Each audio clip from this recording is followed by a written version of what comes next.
कहाँ थे बेटा तुम लोग? कब से इंतजार कर रहे हैं हम सब। Mama, it's a secret. कैसी बातें कर रही हो तुम? अरे हाँ, ठीक ही तो है। ऐसी बातें करना तुम्हें ममता ने सिखाया होगा।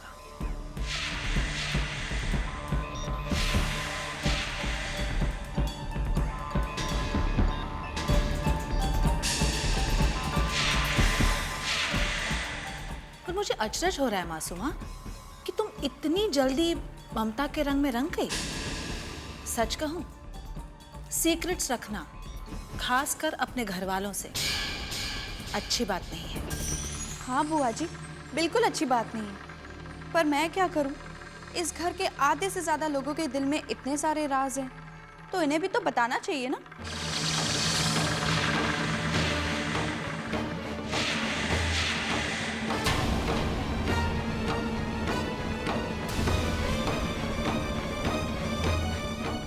चलो बेटाओ, खाना खा लो। पापा, बिल्कुल भूख नहीं है। वो मेरी फ्रेंड है ना, उसकी मम्मा ने मुझे इतना कुछ खिला दिया तो अब पेट में जगह ही नहीं है। सॉरी, अब मैं आप लोगों से डिनर पर मिलूंगी। बाय। अरे लेकिन कुछ, इस लड़की का कोई भरोसा नहीं है, पता नहीं कब क्या कर बैठे।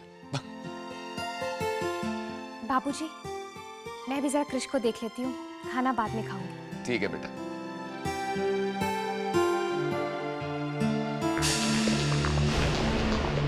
मुझे तो मासूमा की बहुत चिंता हो रही है। फिक्र मत करो, एक बार मासूमा की शादी हो जाए, फिर देखना वो भी शांत और समझदार हो जाएगी, दूसरी बहुओं की तरह। आखिर दमयंती, यही हमारी परंपरा है, यही हमारी संस्कृति है। चिंता मत करना। दीदी, आपने मासूमा के लिए कोई रिश्ता देखा है ना? हाँ, एक लड़का देखा है मैंने, बहुत सुशील है। तो दीदी, बात आगे बढ़ाइए ना। आनंद, तुम्हें मुझे कहने की कोई जरूरत नहीं है। मासूमा जितनी तुम्हारी बेटी है, उतनी ही मेरी बेटी है।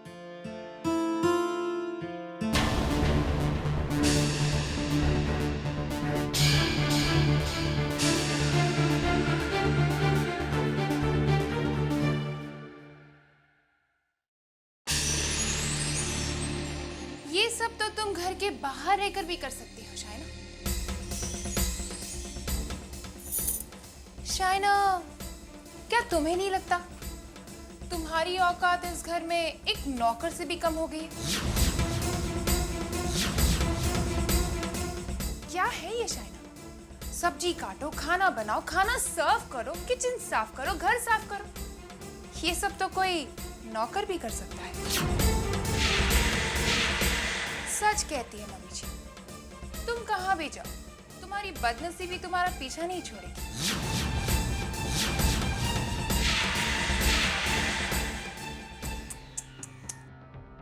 मैंने तो कभी सपने में भी नहीं सोचा था कि तुम्हारी इतनी बेइज्जती होगी। तुम मेरी एक एडवाइस मानोगी? इस घर को छोड़कर चली क्यों नहीं जाती? मेरी बात मानोगी तो जिंदगी में कोई गम नहीं रहेगा। हाँ, मानती हूँ इस घर को छोड़ने में थोड़ी तकलीफ जरूर होगी, लेकिन रोज रोज की जिल्लत से तो अच्छा ही है ना। मेरी बात मानो, इस घर को छोड़कर चली जाओ। तनीषा, मुझे इस घर में कोई परेशानी नहीं है। अगर तुम और परमेश्वरी बुआ मेरी जिंदगी में दखल अंदाजी करना छोड़ दो तो मैं तो बहुत खुश रहूंगी।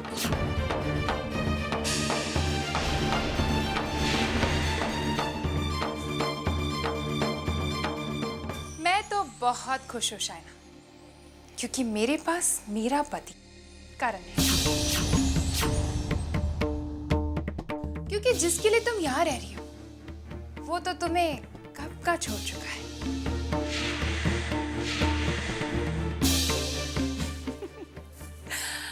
लेकिन मैंने उसे अभी तक नहीं छोड़ा। कानूनन वो अब भी मेरा पति है, और जब तक मैं उसे तलाक नहीं दे देती तब तक वो किसी भी दूसरी औरत को अपनी पत्नी नहीं बना सकता।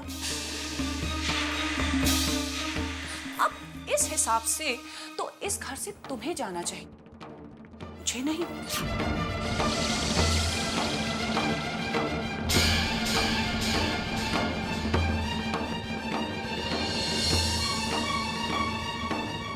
करण, तुम मुझे चाहते हो ना? ये कैसा सवाल? बोलो ना करण, मैं तुम्हें अच्छी लगती हूँ, तुम मेरे साथ रहना चाहते हो, बोलो ना। हाँ तनीषा, मैं तुम्हें बहुत प्यार करता हूँ, बहुत। मगर तुम मुझे अपने करीब आने का मौका ही नहीं देती। मौका कैसे दूं करण, कैसे? तुम्हें क्या लगता है मुझे ये दूरियां अच्छी लगती है? मुझे भी तो कितनी परेशानी होती है। इसमें परेशानी क्या है? परेशानी ये है करण कि मैं तुम्हारी लीगल वाइफ नहीं हूं, और तुमने जिसे छोड़ दिया ना, वो शायना अभी तक यहीं टिकी हुई है, क्योंकि तुमने इसे डिवोर्स नहीं दिया।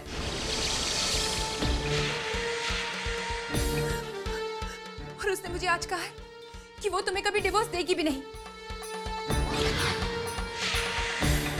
बताए तुम्हें कितनी बेइज्जती की उस शायना ने।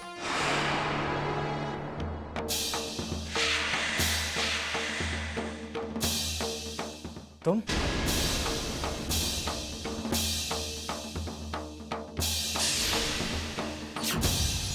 तुम्हारी हिम्मत कैसे हुई मेरे कमरे में आने की? हाँ? दूसरों की बातें सुनने का बहुत शौक हो गया क्या?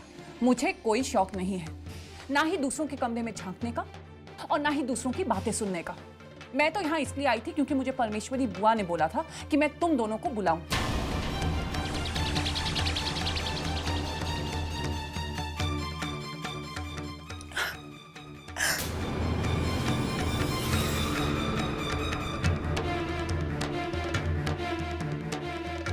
देखा तुमने, देखा उसका एटीट्यूड, जैसे पूरे घर की मालकिन वही हो।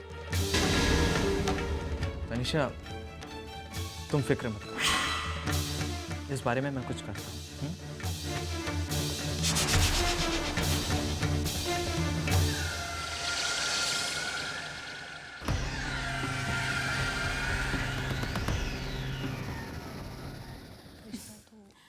हाँ हाँ, लड़का बहुत अच्छा है,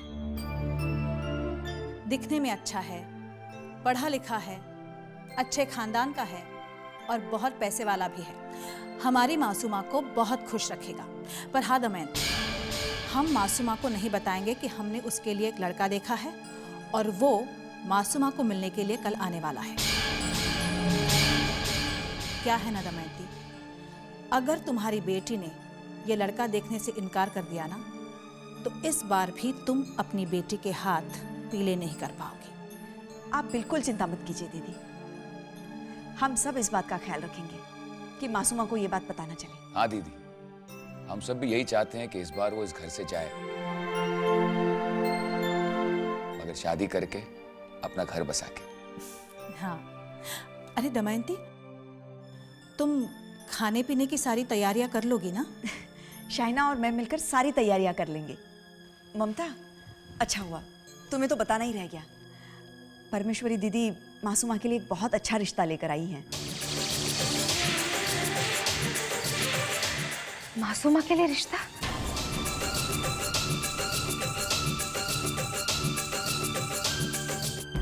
दमयंती, अपनी लाडली बहू से कहना कि वो मासूमा को रिश्ते के बारे में कुछ न बताए, और हाँ, उसे भड़काने की भी कोशिश ना करे।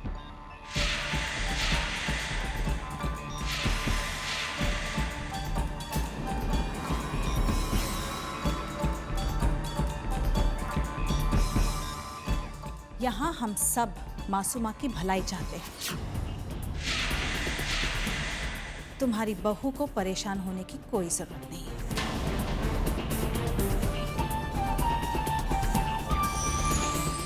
माँ जी, मैं सिर्फ इतना कह रही हूँ, एक बार हमें मासूमा से पूछ लेना चाहिए।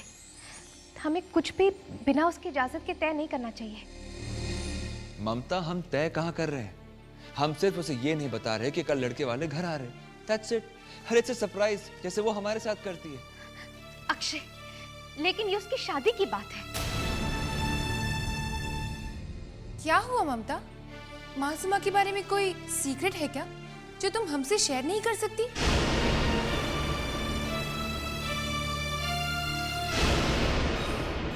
हमें तो आदत सी है सीक्रेट सुनने की और उसके बाद शॉक भी होने की। क्यों मम्मी जी? मैं कैसे सबको बता दूं कि मासूमा पहले ही अपने दिल में किसी और को बसा चुकी है और वो आदमी कोई और नहीं सिद्ध है।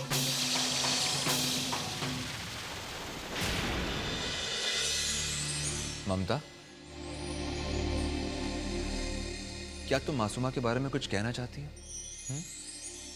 आप प्रॉमिस कीजिए कि आप सिद्ध के बारे में किसी को नहीं कहेंगे।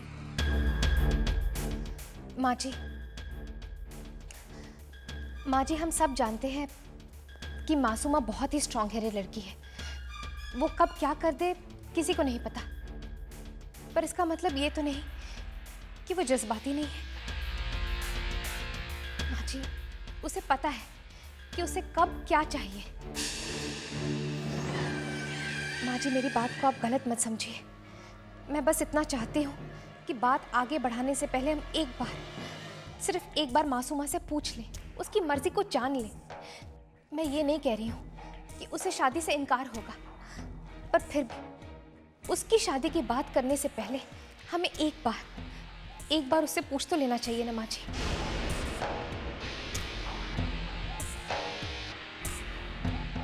माँ, शायद ममता ठीक कह रही है।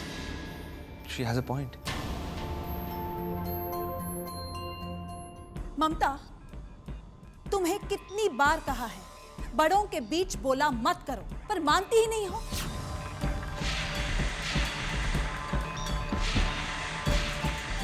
और देखो, यहाँ सब मासूमा के अपने हैं, उसका भला ही चाहे। बाहर वाली तो तुम हो, इसलिए भगवान के लिए हम लोगों के बीच मत बोलो। Hariom Hariom. I am sorry दीदी, ममता इस घर की बड़ी बहू है। उसे इस घर के फैसलों में उतना ही हक है जितना हम सबको है। और कल को हमारी बेटी किसी और के घर में बहू बनकर जाएगी और वहां उसे यह अधिकार नहीं मिला तो क्या हम सबको अच्छा लगेगा?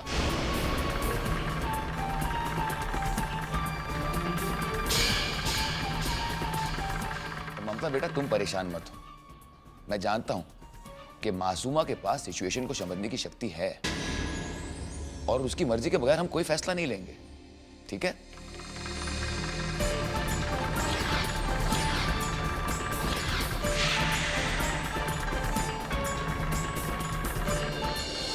पता है कृष, मैंने इस टाइम को कितना मिस किया।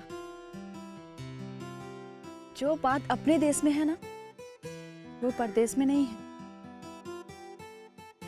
वहां पे तो चांद और सूरज भी पराया लगता था।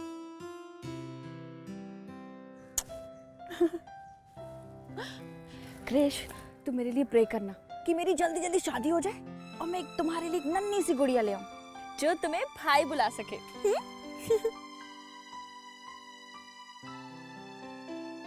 हाय मासूमा, मैं तुम्हारे लिए एक गिफ्ट लेकर आई। लो।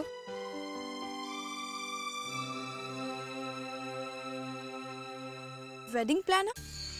हाँ, तुम्हारी शादी के वक्त तुम्हारी भाभी होने के नाते मेरा भी तो कुछ फर्ज बनता है ना, इसलिए तुम्हें ऐसा गिफ्ट देना चाहती थी जो तुम्हारे काम भी आए और तुम इसे जिंदगी भर याद भी रखो, है ना?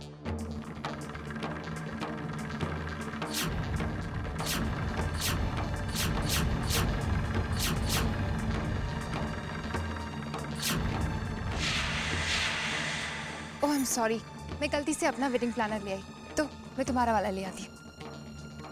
इसकी कोई जरूरत नहीं है। मुझे ना आपकी ना आपके वेडिंग प्लानर की हेल्प चाहिए। थैंक्स। चलो चलो कृष्ण।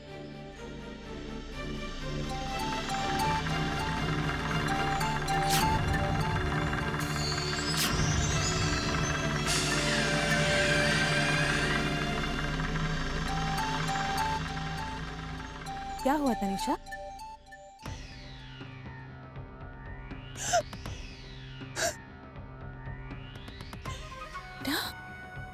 क्या हुआ क्या? मम्मी जी, मैं बहुत दुखी हूँ। मैं कितनी कोशिश करती हूँ इन घर वालों का दिल जीतने की, लेकिन ये घर वाले हैं कि आज ही देखिए ना, एक छोटी सी बात के लिए ननद जी ने मुझे कितना सुनाया। मुझे ठीक ठीक बताओगी कि क्या हुआ? मम्मी जी, मैंने गलती से मासूमा को अपना वेडिंग प्लानर दे दिया, लेकिन मैंने कहा मैं उसके लिए दूसरा लेकर आती हूँ, लेकिन उसने मेरा वेडिंग प्लानर मेरे मुंह पर मार दिया। क्या? उसने ऐसा किया? हाँ मम्मी जी, और मुझे तो लगता है कुछ दिन और शायना इस घर में रही ना, तो उसके छोटे आंसू देख देख कर मासूमा को भी लगने लगेगा कि शायना और करण के अलग होने में करण की ही गलती है। फिक्र मत करो तनीषा, कुछ ही दिनों की बात। मैंने मासूमा के लिए जो लड़का ढूंढा है ना, उसे कोई भी नापसंद नहीं कर सकता। जल्द से जल्द हम मासूमा की शादी करवा देंगे, फिर वो चली जाएगी अपने ससुराल, और उसके जाने के बाद मेरी लाडली बहू इस घर में चैन से रहेगी। ठीक है? सच मम्मी जी? हाँ बेटा।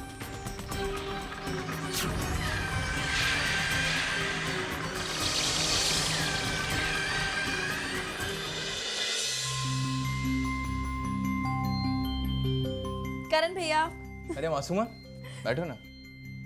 आपको ये किताब याद है? अरे हाँ, ये तुम्हारे बचपन के कॉमिक्स है ना? हाँ, आपको याद है गर्मियों की छुट्टियों में हम ये कॉमिक्स पढ़ते थे और हम दोनों की खूब लड़ाई होती थी क्योंकि आप मेरे कॉमिक्स छीन लिया करते थे। अच्छी तरह याद है मुझे। अच्छा तुम्हें याद, एक बार मेरा पैर चीकू के पेड़ में फंस गया था और फिर तुमने मुझे बचाने के बजाय मुझ पर चिल्लाना शुरू कर दिया। मेरे आंसुओं, मेरे दर्द की तुमने परवाह नहीं की थी और पहले चिल्लाने लगी मुझे, याद है? तब तुम्हें लगा था कि तुम कितने इनसेंसिटिव थे। जैसे अभी आप हैं।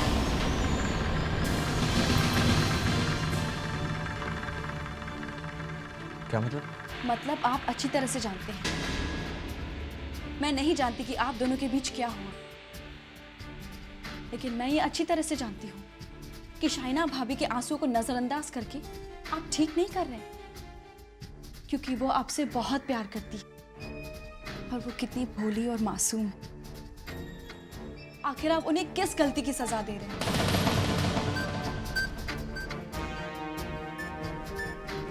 ये तुम उसी से क्यों नहीं पूछ लेती? और वैसे भी फसाने के बारे में कोई बात नहीं करना चाहता। क्यों? आखिर उन्होंने ऐसा क्या कर दिया है जो आप उनका नाम सुनना भी पसंद नहीं करते? उसने वो किया है मासूमा जो एक दुश्मन भी नहीं कर सकता। उसने उन लोगों का साथ दिया है जिन्हें मैं पसंद नहीं करता, जो गलत है, और अपने पति का साथ नहीं दिया। ऐसी पत्नी नहीं चाहिए मुझे। करण भैया, पत्नी का फर्ज सिर्फ पति का साथ देना नहीं होता है, बल्कि उसे सही रास्ता दिखाना भी होता है। और शाइना भाभी ये खूब अच्छी तरह से जानती है। आपको तो उन पर फक्र होना चाहिए। फक्र? तुम शायद जानते नहीं हो उसकी इन हरकतों की वजह से मुझे कितनी तकलीफ पहुंची है। और जानती हो ऐसे वक्त पे मेरा साथ किसने दी? तनीषा ने। तनीषा? या तो आप उसे जानते नहीं हैं या फिर जानबूझकर अनजान बनने की कोशिश कर रहे हैं। आज आपकी तकलीफ में साथ देने वाली तनीषा कहीं ऐसा ना हो कल आपकी वो सबसे बड़ी तकलीफ का कारण बन जाए।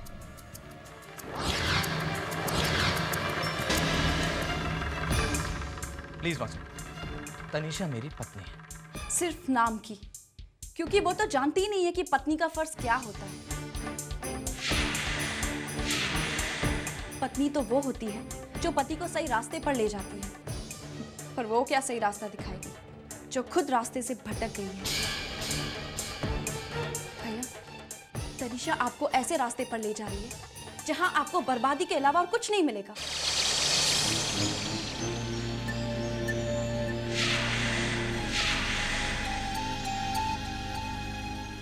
अरे क्या बातें हो रही है भाई बहन के बीच में? जरा मैं भी तो सुनो। कुछ नहीं तनीषा, हम बस यूं ही बचपन की बातें कर रहे थे। बहुत अच्छा लग रहा है तुम दोनों के बीच का प्यार देखकर, रियली। या वैसे प्यार को समझने के लिए किसी और से प्यार करना बहुत जरूरी होता है।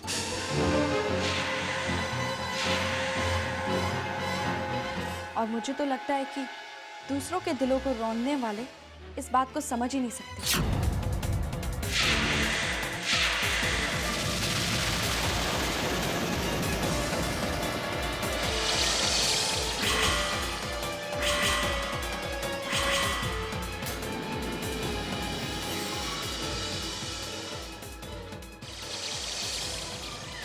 बस बहुत सुन लिया मैंने।